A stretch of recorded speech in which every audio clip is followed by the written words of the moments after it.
Congressman LaTourette, thanks for joining us this week. Sure. It's right before Christmas, and it's a really busy time here in D.C. It's amazing how much stuff that we've talked about over the last year or so ends up getting punted into this lame duck. And the lame duck is really not very lame this year. We're getting a lot of stuff is going on.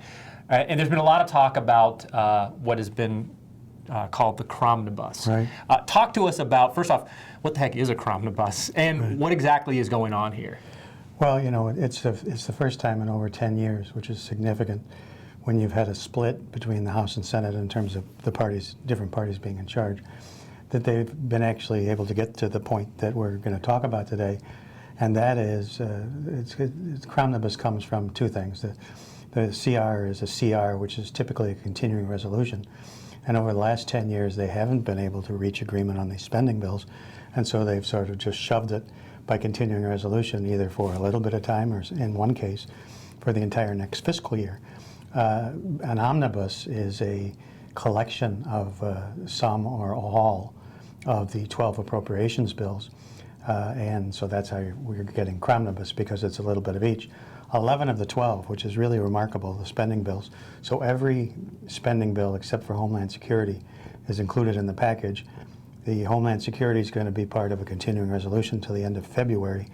And the reason for that is because that's the vehicle that the Republicans, after January, when the Republicans have majorities in both houses, they hope to have some measured response to the President's executive order on immigration.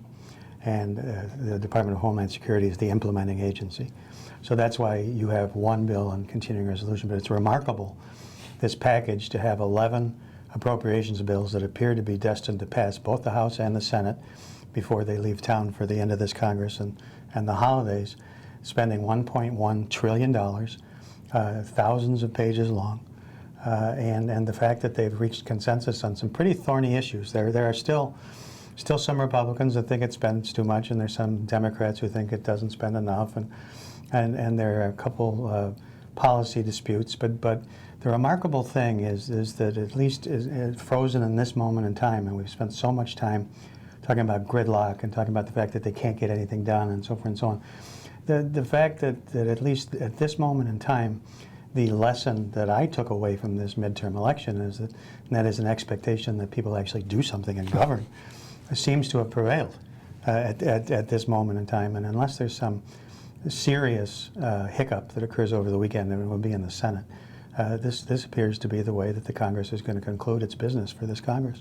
And do you think part of this is also the lesson learned from the government shutdown? It seems a little bit to me like, you know, both chambers had toyed with this idea before. It finally happens. It's like the kid who sticks his finger in the electrical socket. Like, you only got to do that once. Right. You know what's going to happen the next time. And it seems like all these thorny issues that you talked about, particularly when after Obama's executive order on immigration, the fact that we're actually seeing 11 of the 12 bills actually pass, and that we're only seeing a delay, a CR, for a few months on Homeland Security, is actually pretty shocking to me. I think it is remarkable, and you know, it really, I think, portends good things for the future if the President is willing to negotiate as well, because Mitch McConnell made it clear there isn't going to be a government shutdown, and he was good to his word. John Boehner said there's not going to be a government shutdown. Now, that doesn't mean that there aren't voices in both of their conferences that are saying, oh, we should shut the government down. But I think the vast majority of members on both sides learned that didn't benefit anybody, and I think it's a positive step forward. Well, and the thing that turned out being the kind of biggest obstacle wasn't immigration, wasn't spending, it wasn't any of the kind of like weird policy riders we've talked about, was terrorism risk insurance, TRIA. And that finally had to be segmented out of this. Tell us a little bit about what terrorism risk insurance even is and why it turned out to be such a big deal. Yeah, the Terrorism Risk Insurance Program, or TRIA, is basically the federal backstop, federal insurance backstop that was created after September 11th to assist the insurance market so that every type of business and other enterprise in this country had insurance coverage in the case. You know, a lot of insurance companies would exclude terrorism or terrorism risks from insurance policies, which was something that the government was seeking to protect, and so they created a federal backstop, and that's the Terrorism Risk Insurance Program. a couple of things. On the Republican side, it's become kind of expensive. And so what the Republicans were seeking was to limit the risk. And again, now that we're sort of past some of this, place more of the burden back on the insurance industry and less risk to the United States Treasury. The Democrats had sort of inserted into the TRIA program a lot of provisions in the bill known as Dodd-Frank, which was the response to the financial collapse of 2008. And while Dodd-Frank had a lot of things, systemic reforms that dealt with Wall Street, so forth and so on, they also classified as areas where they needed to regulate and control how stocks and derivatives were traded in the TRIA market as well. And that was a non-starter for Republicans because they believed that what the heck did TRIA have to do with the financial collapse of 2008? Right.